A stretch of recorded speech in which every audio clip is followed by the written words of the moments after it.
Hello everyone, how are you doing? This is MD Tech here with another quick tutorial. In today's tutorial, I'm going to show you how to change or adjust the closed caption effects on your Windows 10 device. So this should hopefully be a pretty straightforward process here, guys. And without further ado, let's go ahead and jump right into it. So all you have to do is open up the search menu and type in settings. Best result should come back with settings. Go ahead and open that up.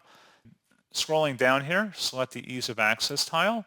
And then on the left panel, you want to scroll down underneath hearing and select closed captions. On the right panel here, you want to go down to where it says caption effects. Go ahead and click the drop down and you can adjust whatever effects you're looking for.